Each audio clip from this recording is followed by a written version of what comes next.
Muito bem, pessoal. A gente voltou aqui, são 9 horas da noite no Brasil e a gente continua acompanhando as eleições nos Estados Unidos.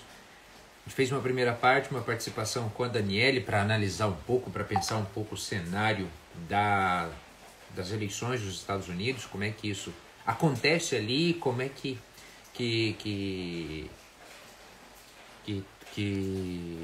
Bom, a gente vai continuar o bate-papo. Vamos lá.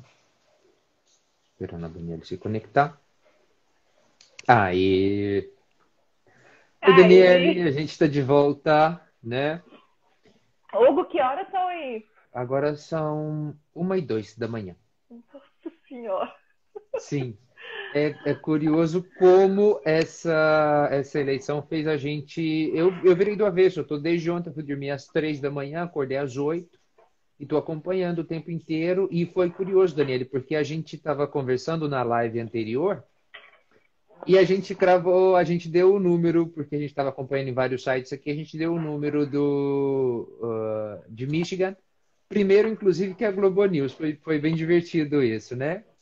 Não, mas é Ah, que demorou para a Associated Press a confirmar também, acho que uns 45 minutos.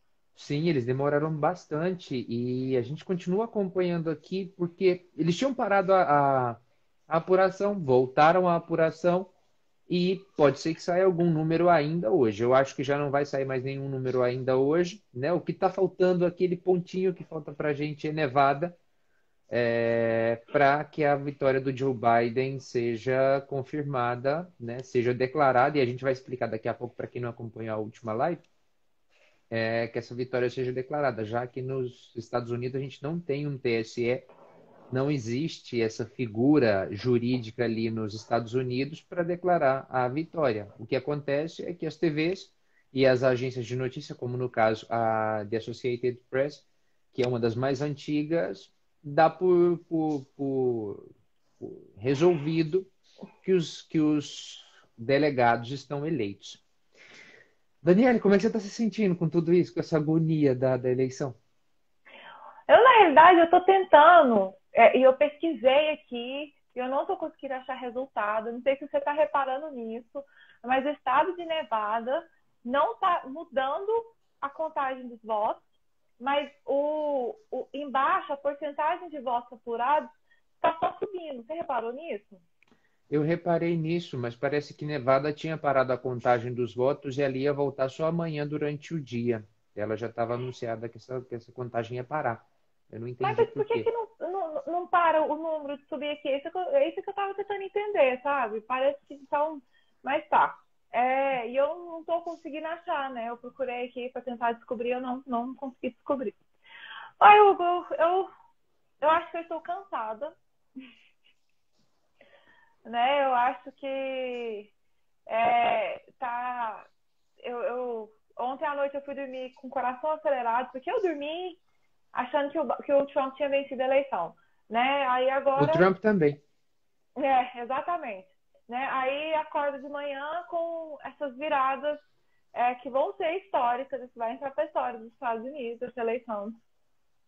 E é isso, eu tô só acompanhando aqui o estado que eu tô olhando com mais frequência, né? Que eu tô querendo ver é a apuração do estado da Geórgia. Como eu falei anteriormente, quando a gente fez a primeira live, eu acho que eu comentei, né? 80 mil diferenças, já caiu para 60 mil. Sim. A liderança do Trump está só diminuindo, mas o número de votos a ser contabilizados lá é muito pequena, mas pode ser, eles não fecharam com vermelho, porque pode ser que, que dê problema, né? Então, vamos ver aqui o que vai acontecer. Olha só, para quem está acompanhando a gente aqui, obrigado por acompanhar a gente mais uma vez. Eu sei que está todo mundo um pouco assim já cansado dessa maratona que é acompanhar as eleições dos Estados Unidos. Uma coisa que é muito curiosa sempre nas eleições dos Estados Unidos e boa parte daquilo que a gente estuda em ciência política, que vem da própria ciência política, vem dos Estados Unidos, que é fazer pesquisa e tentar predizer o que vai acontecer e tem hora que não dá muito certo. E é mais ou menos isso, porque o clima de euforia que estava na segunda-feira, com a onda azul, com a vinda do Biden e com a derrota do Donald Trump, que inclusive vai ser mais uma vez uma coisa que vai marcar a história, porque o primeiro não, mas um dos poucos presidentes que não vai se reeleger, caso isso aconteça. O Daniel está mudando o áudio ali para ficar melhor para a gente. Bem. Ok. Se o Trump não ganhar, ele vai ser um presidente que não vai ser reeleito. Isso também é um fato histórico no contexto dos Estados Unidos. E a gente conhece que no Brasil a máquina pública sempre costuma estar a favor de quem está no governo. Mas o que eu queria dizer para vocês aqui, a Daniela vai comentar um pouquinho mais, é que boa parte dessas pesquisas acabaram se equivocando em alguns pontos, porque se esperava essa onda azul com mais força, e olha que são 24 horas de agonia de voto, contado voto a voto, de estado a estado, para verificar o que está acontecendo nos Estados Unidos. E, claro, daqui a pouco a gente vai comentar sobre os reflexos internacionais disso, sobretudo, talvez, com a vitória do Joe Biden, que a administração dos Estados Unidos deixe de ser uma administração que eu vou chamar aqui de administração Twitter, né? Daniele, comenta. Não, Hugo, assim, eu quero deixar claro que para mim não, eu sempre soube que existia a possibilidade do Trump ser eleito, né? Eu sempre olhei com muita cautela e, inclusive, eu li várias reportagens da própria imprensa estadunidense falando, né, que era para ter muita cautela com relação a essas pesquisas, né, porque muitos eleitores do Donald Trump, eles têm, quando você ligar, porque a pesquisa é você entrando em contato com o eleitor e perguntando para ele. No momento em que o eleitor tem que falar, né, dar voz ao seu voto. Muitos não falaram porque eles tinham vergonha de assumir que iriam votar no Donald Trump. Só que essa vergonha some no momento em que ele está lá frente ao papel e vai colocar o nome dele lá e falar assim, ó, então pronto, porque é só ele o papel, ele é a cédula. Então, eu sempre soube que, sim, existia a possibilidade do Donald Trump vencer. Eu acho que o Donald Trump sabia que tinha uma possibilidade muito alta dele perder também, porque esse trabalho que ele vem fazendo de questionamento da forma como a eleição está sendo conduzida, e esses questionamentos quanto ao processo democrático, né, da própria eleição, né, do sistema eleitoral, eles, não do sistema eleitoral, né, mas a forma como é realizado o voto, né, porque o sistema eleitoral, em momento algum, ele está questionando o colégio eleitoral. Eu acho que isso já mostrava que ele tinha alguma informação de que havia instabilidade, essa possibilidade, e ele estava trabalhando, ele trabalha com esse discurso de né, questionamento da forma como é conduzida a eleição, né, especialmente do voto por correio, exatamente para poder construir a narrativa, para poder levar isso para ser questionado nos tribunais, né? E ele já está tentando fazer isso agora, né? Ele quis entrar com um processo para barrar a contagem de votos de Michigan e agora ele provavelmente vai levar isso para a Suprema Corte. Essa eleição provavelmente vai ser contestada na Suprema Corte.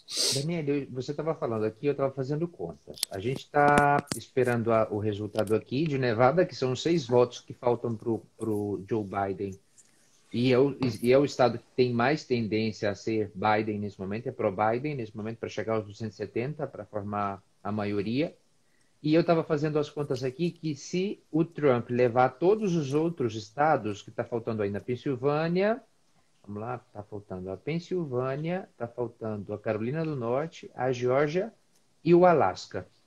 Ele ficaria com 268. É quase o empate. Quase o empate. Quase um maldito empate. É quase um maldito empate, como disse hoje o Jorge Pontual na Globo News às 7 horas da manhã, e eu achei aquilo fantástico.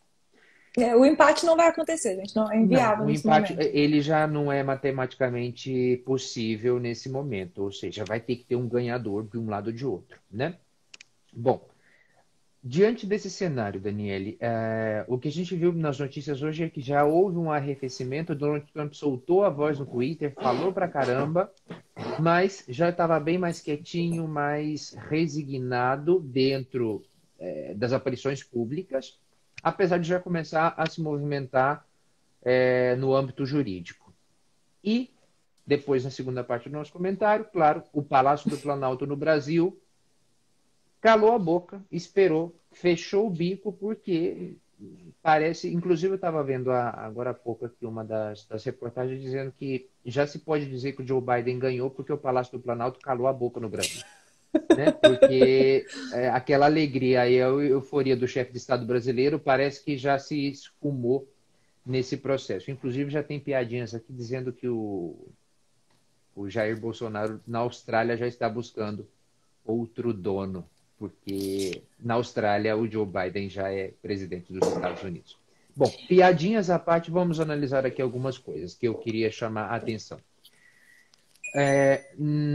Com essa confirmação de que Joe Biden ganha a eleição, que ainda não aconteceu, mas pode acontecer, eu estava aqui refletindo de que talvez essa era do governo pelo Twitter, que foi lançada pelo Donald Trump e foi muito mal, como dizer, muito mal repetida no Brasil pelo Jair Bolsonaro, ela pode acabar. Porque o Joe Biden, ele tem um perfil um pouco mais institucional, ele tem um perfil mais voltado para as questões pragmáticas dos Estados Unidos, e ele não, pelo menos até o momento, ele não parece ser tão passional quanto é o Donald Trump. No final da live a gente vai entrar de novo nos temas de se isso vai ou não vai mudar a relação com o Brasil. Mas com relação aos Estados Unidos, pode ser que o Joe Biden seja um candidato mais centrado nesse momento, não? Não, totalmente mais centrado, né? Eu acho que o Joe Biden não tem o perfil, né, de redes sociais que o Donald Trump tem. Mas o Donald Trump, ele é. Eu me lembro muito, gente, quando eu vejo o Donald Trump no Twitter, lá no início dos anos 2000, quando tinha Restart ainda, de um menino. E eu ri tanto naquela época, de um menino falando assim: eu vou xingar muito no Twitter, falando que eu tava estressado com o negócio lá do Restart, né? E o Trump é isso, ele fica xingando no Twitter. Ele teve 2 posts hoje que o Twitter limitou o alcance dos posts e colocou que a informação não era precisa. Então ele ele sofreu essa pequena sanção do Twitter hoje de novo, não é a primeira vez. E eu ainda acho que o Trump vai dar uma esperneada em algum momento, porque as pessoas tentam controlar o Trump, né? Eu nunca vou esquecer da imagem eu acho que era secretário eu não lembro qual que era a função dele, era um secretário, era a função do gabinete, né, do grupo, né? Na época de Charlottesville, daquele atentado que matou uma pessoa lá em Charlottesville, né, dos grupos de extrema direita, e o cara, assim, num cantinho, assim, olhando pra baixo, tipo assim, meu Deus do céu, o que ele tá falando? Porque o Trump começou a falar tanta besteira, a vomitar tanta besteira. Se eu não me equivoco, foi um secretário de imprensa. O secretário de imprensa da Casa Branca que passou por isso. Então aí foi Sim, vomitando, esse e aí. E esse é o ponto da reflexão que eu quero fazer. Eu sei que são 9 horas da noite no Brasil, a gente está tentando refletir aqui um pouco sobre isso, mas é essa reflexão, porque o Trump, ele levou a administração. Aqui, claro, nós estamos aqui usando uma rede social, ela é a comunicação do século XXI, é o que a gente tem, a pandemia nos mostrou vantagens e mais vantagens para isso. Porém, o Trump, e depois, como ato seguido, o presidente brasileiro levou a administração para o Twitter. Então, a gente fica sabendo de notícias do governo pelo Twitter e, querendo ou não, o Twitter é uma coisa muito pequena. Já não são 140 caracteres, são 280, se eu não me engano. Mas é muito pequeno para falar de uma administração, para dar respostas que a população precisa. E talvez esse perfil, que o Joe Biden não tem perfil, claro, ele vai ter como todos os presidentes dos Estados Unidos, o perfil POTUS no Twitter para acompanhamento das coisas oficiais, o que é bacana e que gera, inclusive, uma memória digital daquilo que acontece. No entanto, seria fantástico, inclusive, que servisse de lição para outros líderes, e aqui talvez fique um recado, para outros líderes que deixassem de governar por rede social. Porque o governo de um país ele não funciona pela rede social. E o Ou, Trump foi quem assim, inaugurou isso, né? Assim, o que eu quero chamar a atenção aqui é que o Trump inaugurou isso e não funcionou muito bem porque ele não conseguiu ser, não, até agora parece que ele não vai ser reeleito, né? sinceramente, eu não acho que o Trump governe pelo Twitter, né? Ele desgoverna pelo Twitter. Porque assim, de todos os anos em que eu acompanho a Casa Branca, eu nunca vi a Casa Branca trabalhar para conter o presidente e contra o presidente, literalmente contra, porque o Trump vai lá e fala uma coisa no Twitter e aí a Casa Branca tem que vir desmentir. É isso que eu tô falando que é trabalhar contra, tá? Então, essa é a realidade. Então, eu não consigo ver ele governando, né? Ele fala asneiras, né? E eu acho que isso gera uma instabilidade muito grande, porque você não sabe o que é verdade, o que não é, o que ele tá querendo fazer, o que ele não quer.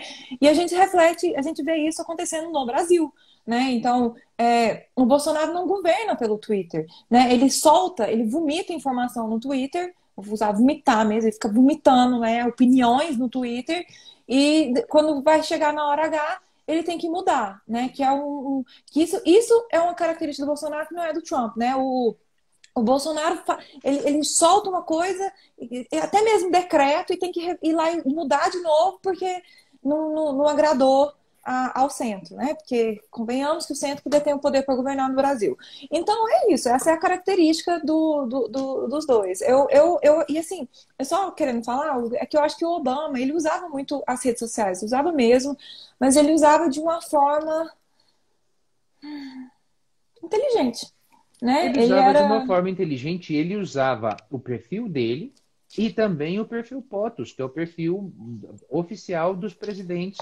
Que eu lembro, inclusive, assim, me chamou muitíssima atenção, eu que sou um pouco nerd com essa situação, quando aconteceu a posse do Donald Trump, eu não sei, parece que tinha uma equipe inteira do Twitter já pronta, e foi assim, no segundo seguinte em que ele jurou, os perfis mudaram, mudou o perfil POTUS, virou POTUS 44, etc, etc. Foi uma coisa assim, foi muito fantástica quando aconteceu no dia 20 de janeiro de 2016. Mas essa é o que eu queria chamar a atenção, Daniele, muito mais para esse desgoverno, e que isso gasta uma energia absurda das administrações.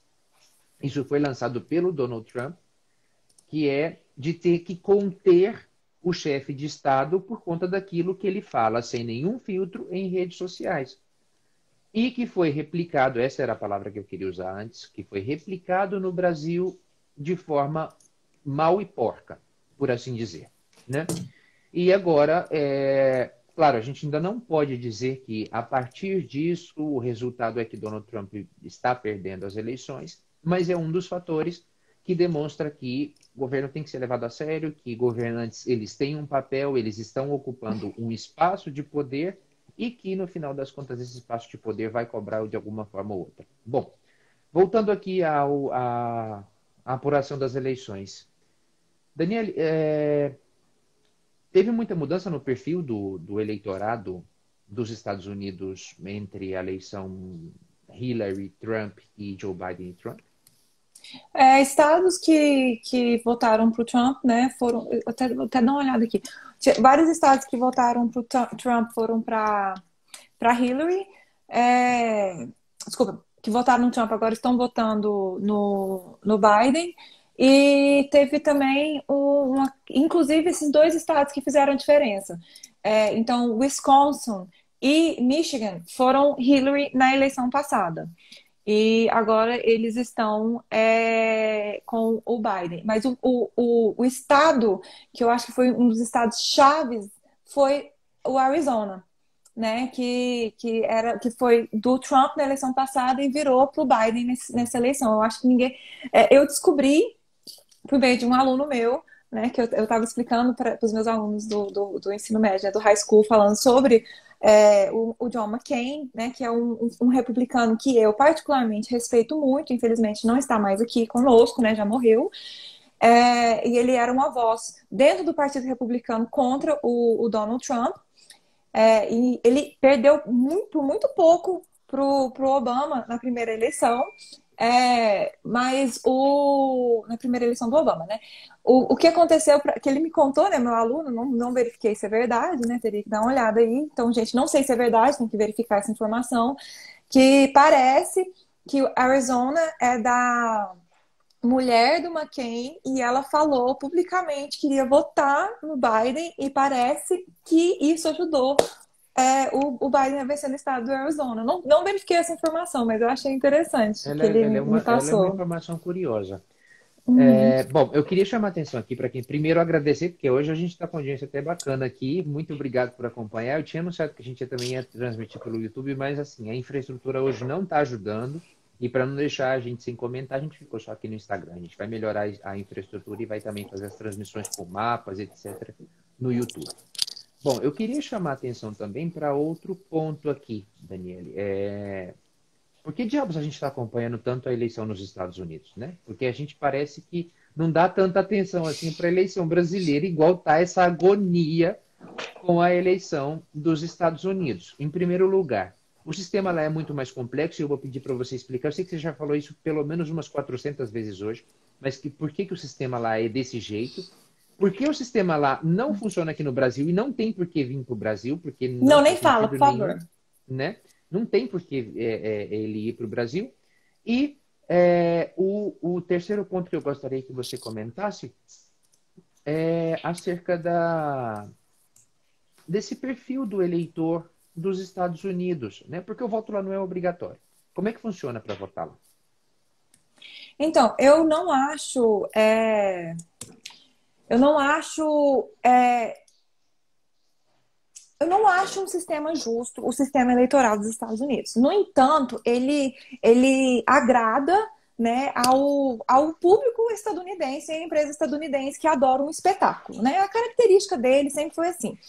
Então, só para capitular aqui, que eu queria que eu respondesse, que quando criaram a Constituição, né, o que os Estados Unidos é hoje, lá no final do século XVIII, fez sentido criar um sistema eleitoral do jeito que é, né? Que lá é assim, você vota, então é o voto popular, quem vence no voto popular leva todos os delegados daquele estado, né? Então, por exemplo, o Texas são 38, quem vence leva os 38, né? A gente estava discutindo Michigan e Wisconsin é 10, Michigan é 16. Então, o Biden vence ali, mesmo que seja com diferença pouca de voto, né? Ele venceu o Michigan com 50,3% dos votos, enquanto o Trump ficou com 48,1%, muito apertado, mas mesmo ele tendo essa margem apertada, ele leva todos. Então, ele não é distribuído proporcionalmente, o vencedor leva todos.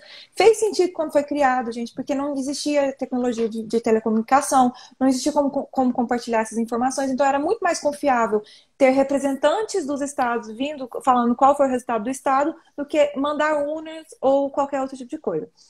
No entanto, nós já estamos agora no século XXI, né? A gente estava falando aqui sobre como o Trump está usando o Twitter, a gente está acompanhando aqui no Brasil, em tempo real, como está o resultado nos Estados Unidos.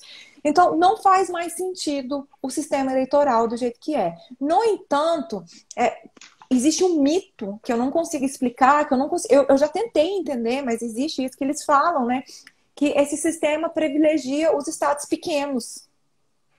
Gente, mas estado pequeno, né? Eu dei uma olhada. Você pega os mapas eleitorais e vê como é que são os estados pequenos, se mudou muita coisa.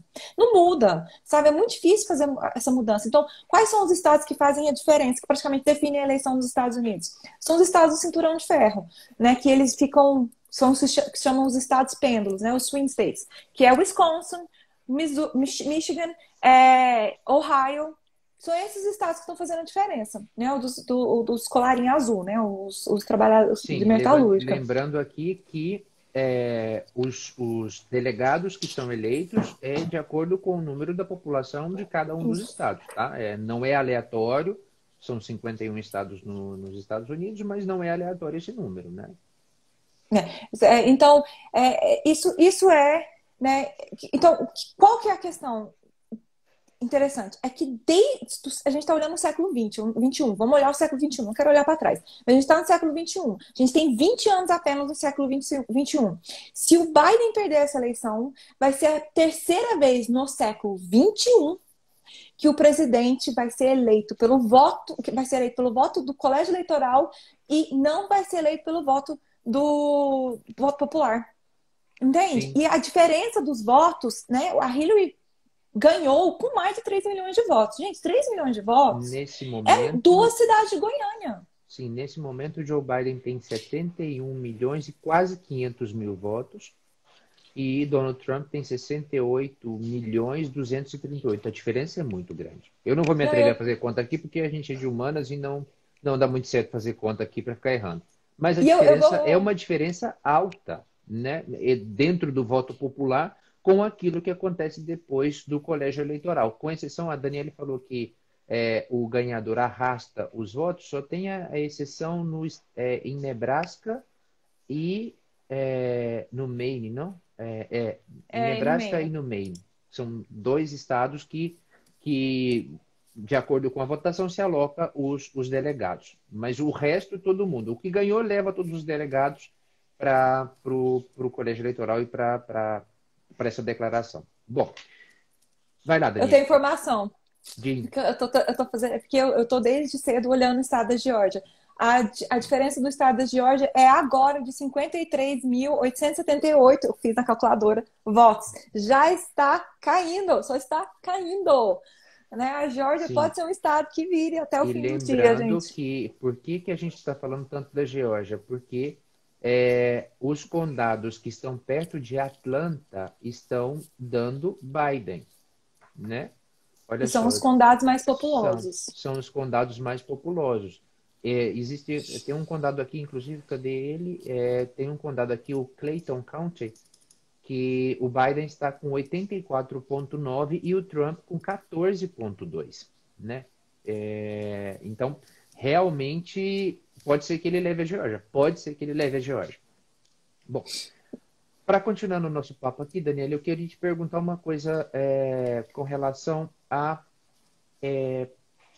essa virada que aconteceu. Por que a gente está acompanhando? Primeiro, eu te perguntei por que a gente estava acompanhando isso, porque, querendo ou não, quando a gente fala de Estados Unidos, a gente está falando da primeira potência mundial, do país que é uma referência naquilo que é democracia e liberdade para muita gente, com todas as críticas possíveis e imagináveis, mas que serve de exemplo para muitos outros e que vende isso de forma muito clara. E o Trump, na sua passagem pela Casa Branca, e olha aqui que eu já estou falando no passado, já tentando fazer exercício de futurologia, trabalhou sempre com o America First e etc. O que acabou refletindo nos organismos multilaterais, nos acordos internacionais, inclusive hoje, o Trump assinou a saída oficial dos Estados Unidos do Acordo de Paris. Hoje. Né? O que o Biden já disse que, se eleito, vai voltar atrás, porque os Estados Unidos é o único país no mundo que está fora do Acordo de Paris, né? Para mudanças climáticas. Por que a gente está acompanhando então essa eleição? Porque isso pode mudar um pouco o cenário internacional. Claro, a política externa dos Estados Unidos, ela não foi nem de longe muito assunto durante os debates entre os presidentes e nem tampouco foi muito tocado pelos presidentes durante a campanha eleitoral. No entanto, Não, teve essa um debate que mudança... o Biden falou um pouquinho, sim. Mas foi muito pouco em comparação aos outros anos em que a política externa era uma política que estava o tempo inteiro, porque a política externa dos Estados Unidos, ela é tratada como política interna, né? Os Estados Unidos, ele não vive sem a política externa dos Estados Unidos. Parece estranho falar isso, mas há um descolamento, por exemplo, no caso do Brasil, que consegue manter basicamente uma separação entre essas duas, apesar de ser uma política pública como qualquer outra, tem uma pequena separação aí. Mas os Estados Unidos sem política externa não é Estados Unidos. E o Biden, ele de alguma forma, ele pode garantir um novo fôlego para o sistema internacional que foi criado e é mantido pelos Estados Unidos. Não é, Daniela? Sim, vai. O Biden ele tem uma postura de ser muito mais, eu usei a palavra, né? Ele ser muito mais assertivo internacionalmente. Ele é um defensor do multilateralismo, que significa que ele é um defensor das organizações internacionais, né? Então, ele acredita que os Estados Unidos governam o mundo melhor por meio dessas instituições, né? Porque aí você consegue fazer com que os outros adaptem e adequem essas regras. Então, ele tem né? O Donald Trump já é eu cunho mesmo um isolacionista, né? Ele tem uma postura muito fechada para os Estados Unidos né, de rechaçar qualquer tipo de relação que é historicamente importante para o país. Então, e aí ele quer criar laços isso assim, alguém ainda vai sentar e estudar o Donald Trump para entender por que ele tem tanta fissura com os estados párias, né? Que são esses estados que são marginalizados dentro do sistema internacional. A gente tem o exemplo dele tentando criar uma relação de amizade esquisita com Kim Jong-un, trocando cartas, e a gente tem também, né, a Arábia Saudita, gente. A Arábia Saudita é um ponto de contenção dentro ali do Oriente Médio, e ele estreitou essas relações com um estado que é autoritário também. Então você vê que ele flerta com o autoritarismo de outros estados, e eu acho que ele queria muito poder, né, implementar o autoritarismo nos Estados Unidos para poder dar os estiliques dele lá dentro. Então, vamos ver, né, Hugo? Sim. Olha, Daniele, outro ponto aqui que eu queria chamar a atenção, e isso é outro paralelo que a gente faz aqui com a política brasileira. A política brasileira se polarizou muito entre direita e esquerda nas últimas eleições, e isso acabou fazendo com que a gente pensasse que o mundo também ficasse só de direita e esquerda, e temos que tomar muito cuidado quando a gente fala de Donald Trump, que é um representante da direita, que é conservador, que tem esses valores, mas o Joe Biden, ele não significa necessariamente a esquerda. O Joe Biden não é a esquerda, ele é o centro. Apesar de ser democrata, ele é um democrata centrista. Ele é um democrata que vai manter mais ou menos as linhas da política externa dos Estados Unidos, a defesa do interesse nacional, etc., etc., dentro dessa perspectiva, apesar das fake news e da venda que foi feita por parte da campanha de Trump de que o Joe Biden significaria socialismo, comunismo, toda essa vertente esquerda, o Joe Biden ele não significa isso por toda a trajetória dele, né? Seria um erro, e inclusive eu quero falar isso para quem está acompanhando a gente aqui, que a gente não pode colocar o Joe Biden na caixinha da esquerda, porque ele não é da esquerda. Ele não é esquerda, ele é centro. Diga, Daniela. Não, acabou de sair mais um resultado aqui. A Geórgia está com diferença de 4.966 votos. 44.966. Eu estou aqui. Olha, sinceramente, até o final dessa live, talvez a gente já consiga ter um resultado da Geórgia. Seria divertido se a gente conseguisse finalizar essa live. Só está faltando um condado para terminar, que é um condado que o Biden está com 83% dos votos, que é o DeKalb County. Uhum. Vamos ver, assim, está com 94%. Vamos segurar aqui, vamos ver se a gente vai conseguir dar essa notícia aqui.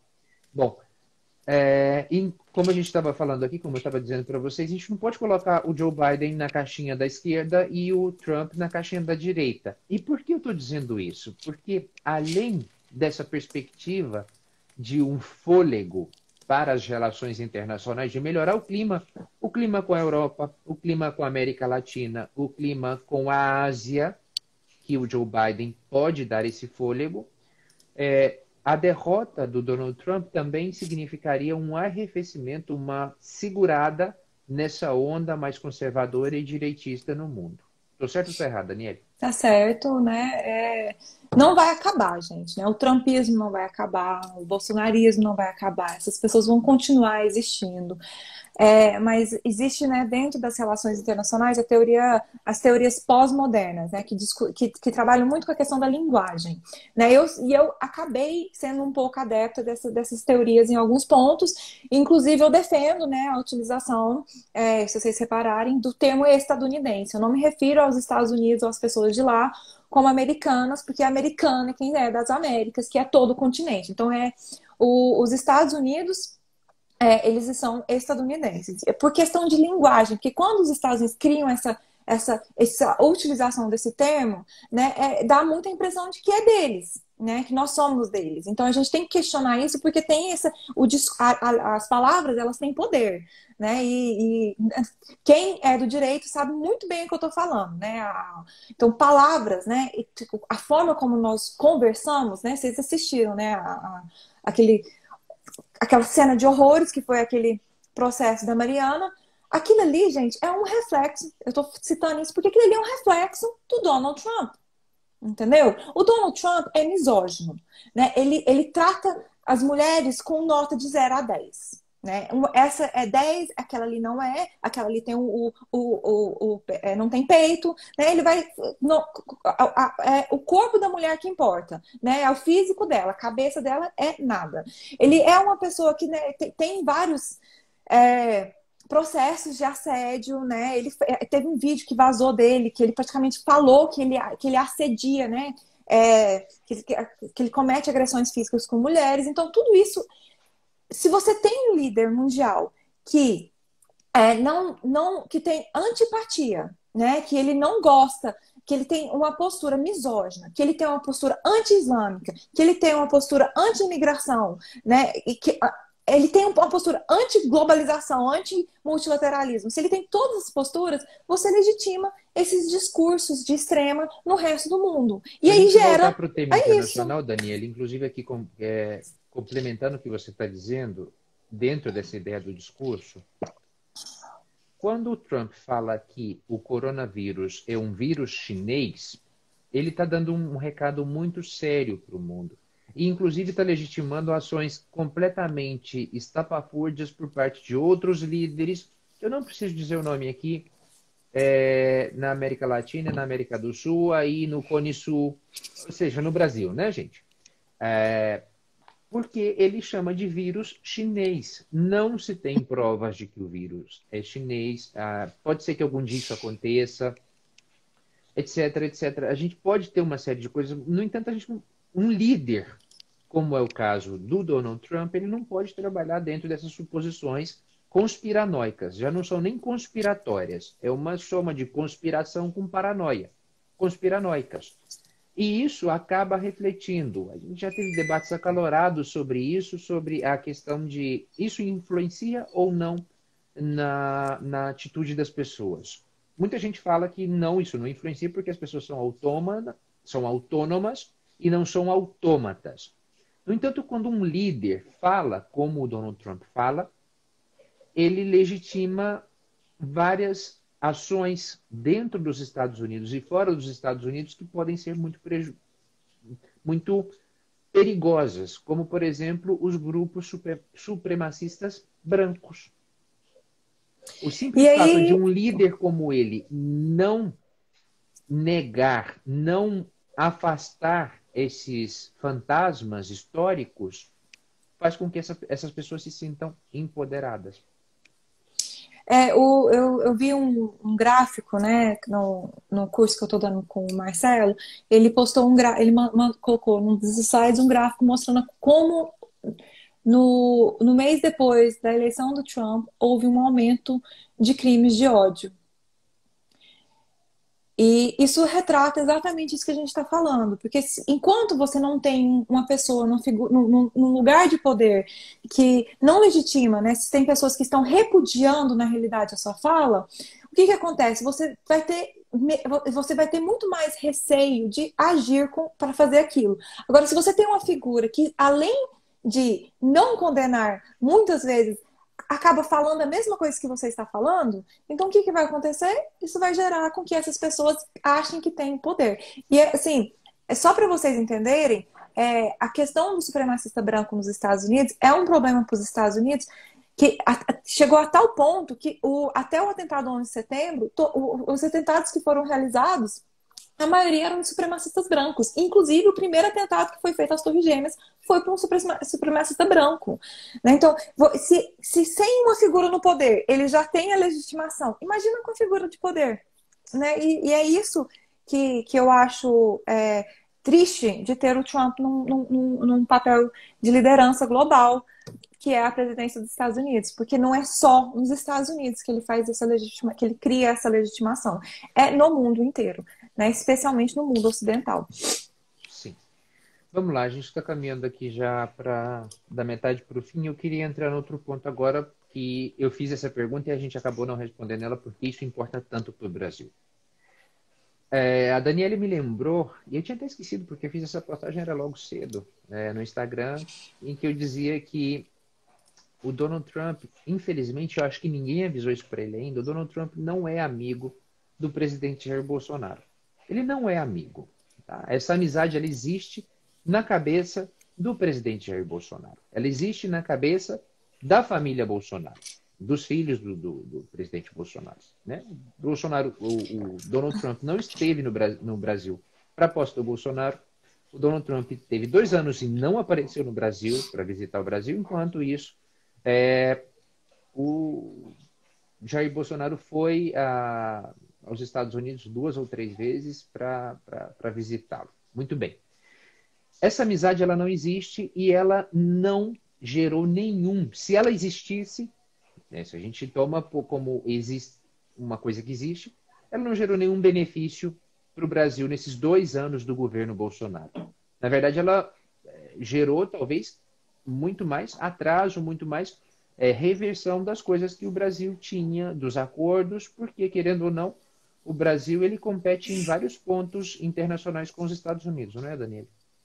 Sim, né? 2 pontos que são de competição aí com os Estados Unidos é a questão da soja, né? Que os Estados Unidos também é um produtor de soja. Ele também compete na produção de aço. E é um competidor, assim. E eu.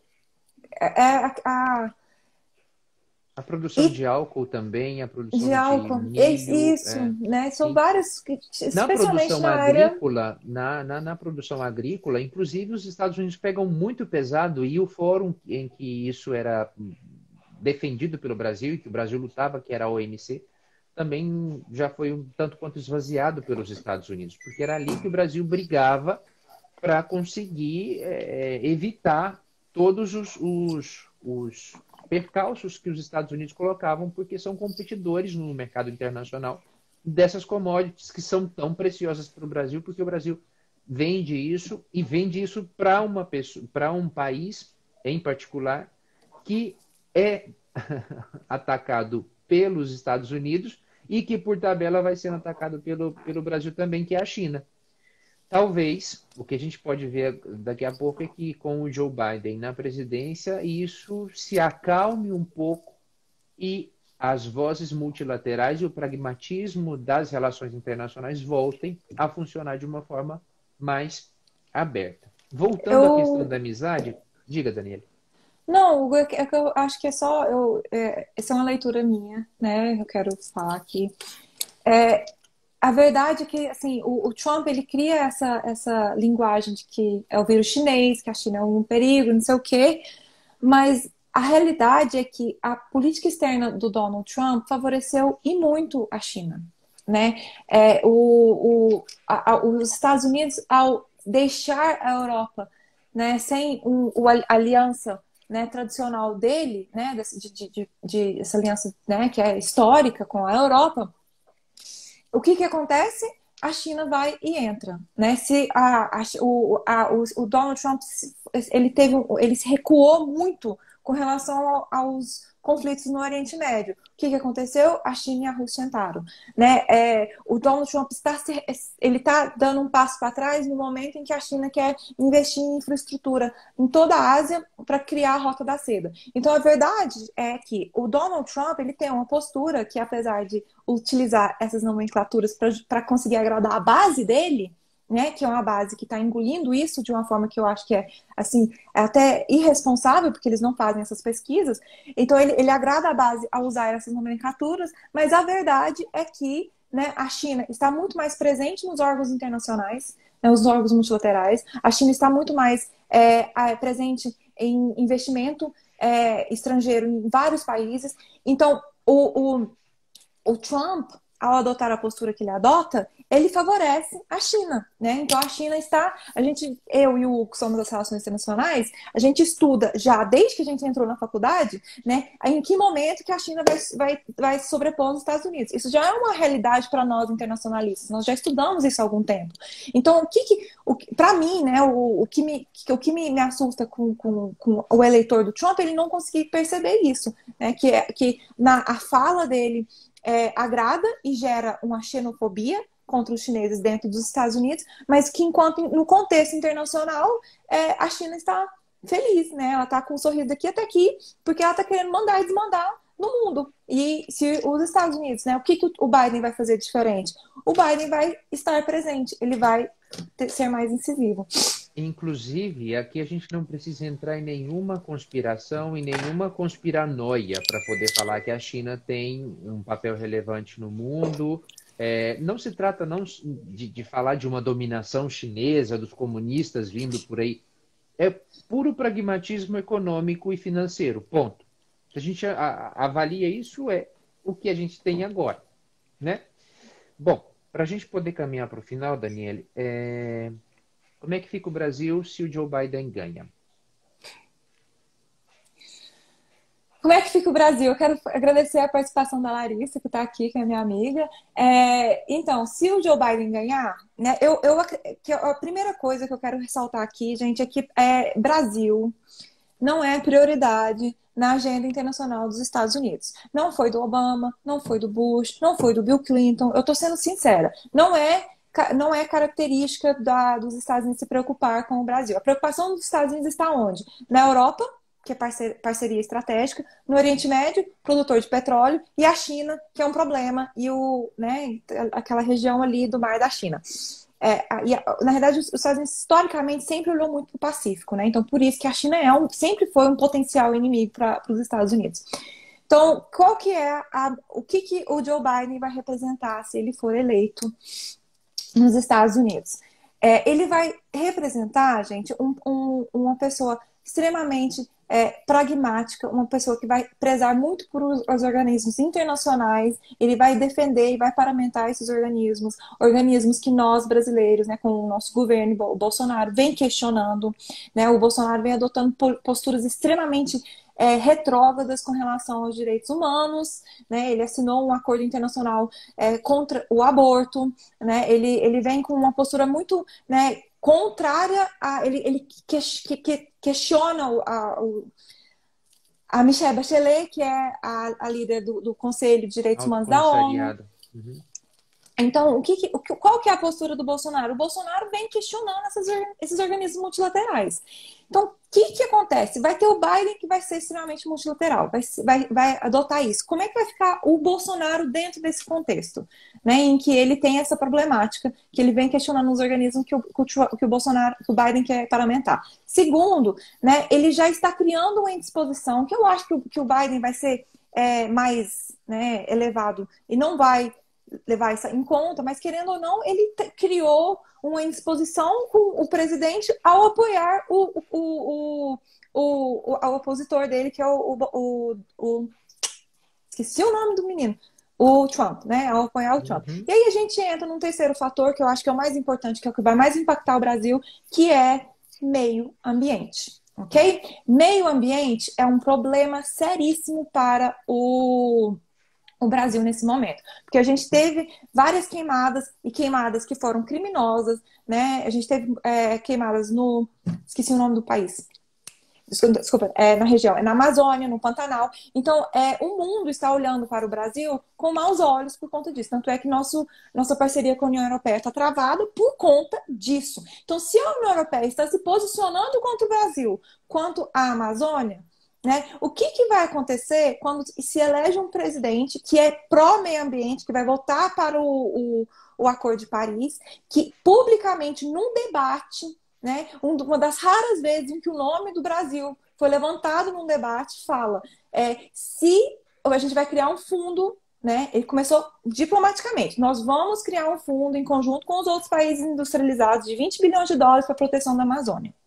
Se ele falou desse jeito, se o Brasil, gente, a Amazônia tem vários países. Se o Brasil não aderir ao- aos, as imposições para proteção da Amazônia que ele quer defender junto com esse fundo, nós vamos aplicar sanções.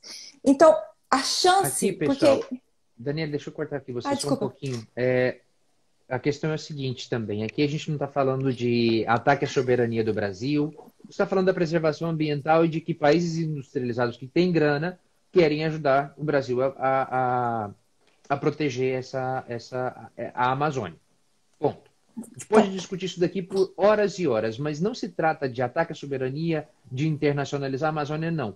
Criar um fundo para poder com que ter dinheiro para isso gera muito mais efetividade no combate a queimadas, ao desmatamento, etc., do que ficar sobrevoando a Amazônia com representantes de países como é o que acabou acontecendo essa semana aí no Brasil.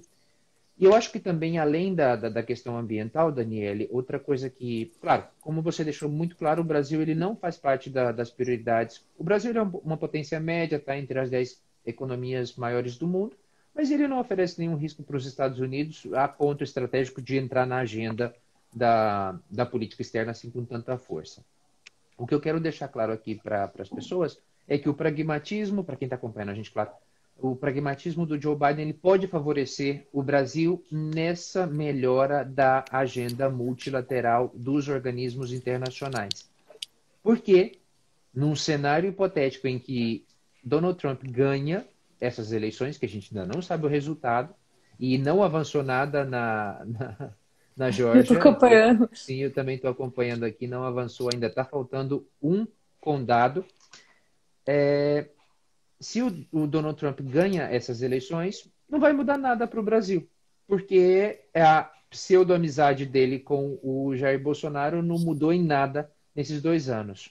Porém, o que pode acontecer é que, com a vitória de Donald Trump, o discurso de Bolsonaro de se sentir o Trump brasileiro se fortalece. E aí a gente pode ter reflexo, apesar de ser cedo para falar nisso ainda, nas eleições de 2022 no Brasil. E com a vitória de Joe Biden e com o arrefecimento, com a segurada dessa onda conservadora vinda, que tem aí o seu baluarte no Donald Trump, talvez o Bolsonaro também seja mais um que vai ficar gritando no deserto, falando asneira no Twitter. Hugo, o Biden já conseguiu diminuir mais 1.000 pontos, mais 1.000 eleitores. Eu tô fazendo cálculo aqui, porque eu vi que mudou, agora eu tô olhando os Está fazendo cálculos. cálculos. Muito bem. Bom, para a gente poder finalizar, galera, muito obrigado. De verdade, Daniele, obrigado, porque assim, a gente tinha marcado uma live para 6 da tarde aí no Brasil, e aí no meio da live apareceu o resultado do Michigan, e eu falei, Daniele, a gente vai ter que fazer outra para continuar comentando sobre isso, e pelo visto muita gente acompanhou a gente aqui. Muitíssimo obrigado. Eu peço para que vocês me sigam o meu canal no YouTube. A gente está preparando materiais muito bacanas para o canal. É www.tomazete, com ZETI no final.eu. A Daniela é minha parceira, ela vai também participar em uma série de análises ali comigo. Muitíssimo obrigado. Amanhã, quem sabe, a gente tem algum resultado. Porém, isso ainda não acabou, galera, porque agora vem a fase da judicialização do processo. Não deu tempo Sim. da gente falar aqui, mas vem a fase da judicialização do processo eleitoral nos Estados Unidos, porque Donald Trump já está impetrando uma série de pedidos de recontagem de votos. Lembrando que a recontagem de votos nos Estados Unidos, ela não é obrigatória, mas ela é normal porque a margem de votos é sempre muito pequena. E qualquer variação de 1% já dá direito à recontagem de votos. E como a gente pode olhar depois no mapa, tem vários estados que têm esse 1%, então pode-se pedir a recontagem dos votos. Daniela, alguma coisinha a mais? Não, só vamos ver o que vai acontecer, né? E qualquer resultado ainda é possível. Vamos acompanhar. Sim, tudo pode acontecer, inclusive nada. A gente tem que acompanhar tudo isso, porque podem acontecer distúrbios também. Esse clima de pré-guerra que estava na segunda-feira, no fim de semana, ele ainda continua, porque os ânimos estão muito acirrados ali. É uma coisa que está longe, né? Está nos Estados Unidos, está longe de mim, está longe de vocês que estão aí no Brasil, mas que a gente tem que acompanhar de perto, porque isso pode reverberar nas nossas vidas. Daniele, muitíssimo obrigado mais uma vez pela participação. Tchau. Gente, muitíssimo obrigado para todo mundo que está aqui acompanhando a gente até agora. Para mim aqui já são 2 horas da manhã, é hora de descansar um pouquinho. Tchau, tchau para vocês, até a próxima. Tchau, gente.